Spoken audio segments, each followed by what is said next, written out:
Hello everyone, we warmly welcome you all to our special program brought to you by Indian Achievers Forum. I am your host Vatika Singh.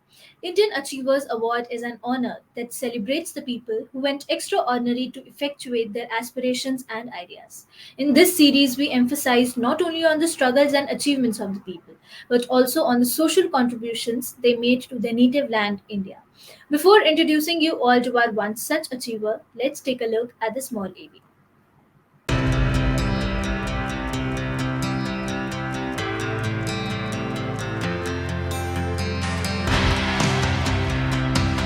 Indian Achievers Forum is driven by a full-fledged advisory board.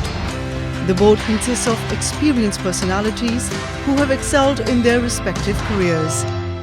Together, the forum organizes conferences, events, workshops, exhibitions, trade shows, and B2B initiatives in India as well as abroad. Where there is passion, there is achievement.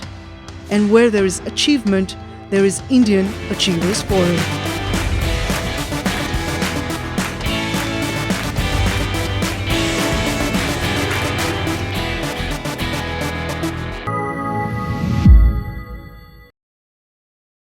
Hello, sir, how are you? I'm good. How are you? I'm fine as well.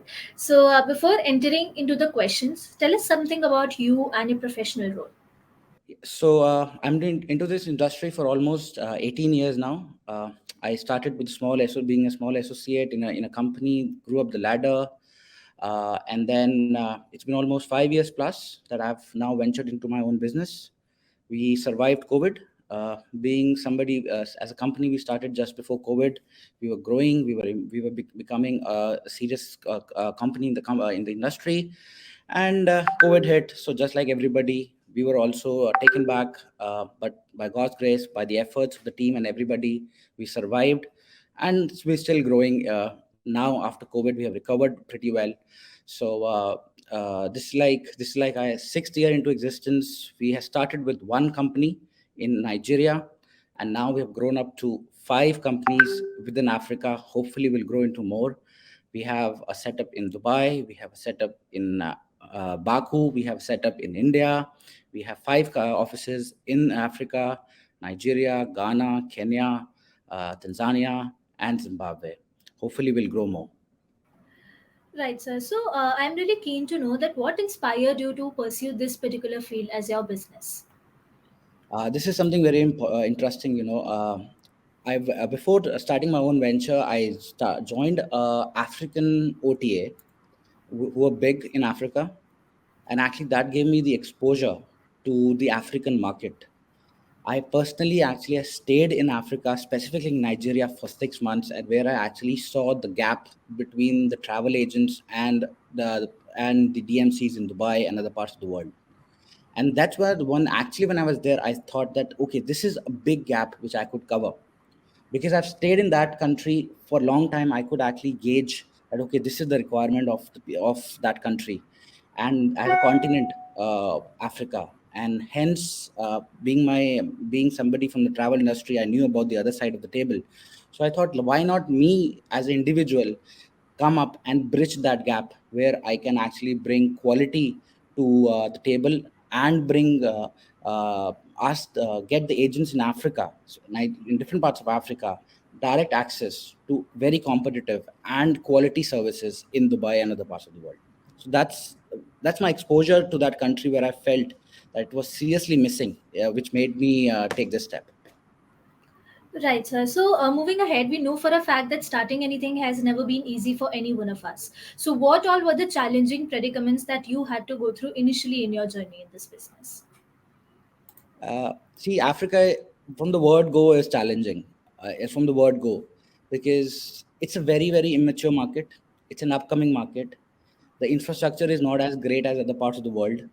Uh, from a travel point of view, first, payments are not easy.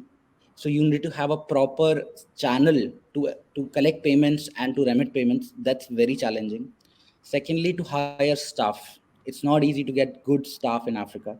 You need to have people who are committed, loyal, have the experience, uh, which obviously because I was there, I knew people, I spent time there, I was able to cover up for all this. And more importantly, for Africa, the people don't trust. So gaining their trust was very important, and I guess that was the most important part of my success, that I was able to win their trust, that I am there, my team is there, my office is there. When we are not somebody going to cheat you, we are there to provide you quality services against what you pay. So I guess these are few very important things which were the challenges, and because I was able to overcome those challenges, I'm standing here. That's really great, sir. So, moving ahead, tell us in detail about the product and services with which you cater to your clients. Sure.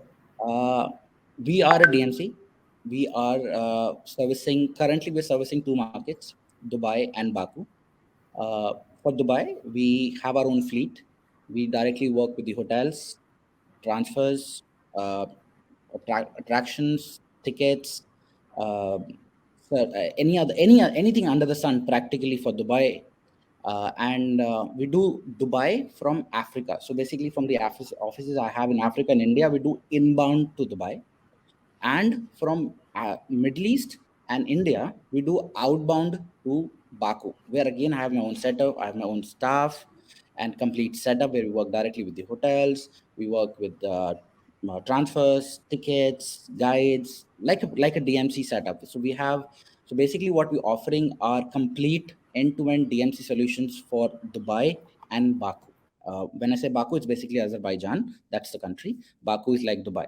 So Dubai, when you say Dubai, it's like UAE, but primarily people know it by Baku and Dubai. So we're saying we are a complete DMC for UAE and Azerbaijan.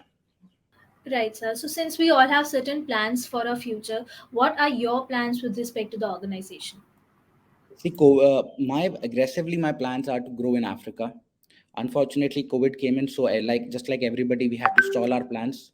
But if you ask me today, we have offices in 5 countries in Africa, and the plan and the vision of the company is to have at least 15 offices by in next 2 years. So that's the exposure. Trust me, when it comes to Africa, you have so much to explore. It's just about being there, putting your hands there, and then just reaping benefits. So immediately, what we want to do, we want to grow in Africa and in Middle East. That's the immediate plan, or at least for next 2 years. So, now since we know a lot about your professional role, tell us something about your social contributions as well. See, very when it comes to Africa being my prime market where we get major business from. Obviously, we get business from Dubai and Middle East as well. Uh, we are very very closely working with different NGOs in Africa, because Africa being a third world country, we can say so as of now. There's a lot of poverty. There's a lot of unemployment. So we, especially in Nigeria, Kenya. So we work with a lot of NGOs there where we contribute to what the best we can do, give it back to the society, what at whatever best we can. Obviously, we want to do more, and we want to get more and more connected with different parts of Africa where we can provide for education of the child, we can provide for the meals, we can provide for different aspects of life to improve the quality of their life. And we're currently doing it, and we're gonna do it. And I'm sure as we grow, we this aspect with us will grow further. So, before concluding this session, you know that IF is followed not only by mainstream organizations, but also those young minds who aspire to be like our achievers someday. So, what is that one message you'd like to give them? See, it's very simple. You cannot, if you want to do something, you have to put your heart and soul into it. You cannot just sit on a chair, think about it, and you're gonna achieve it.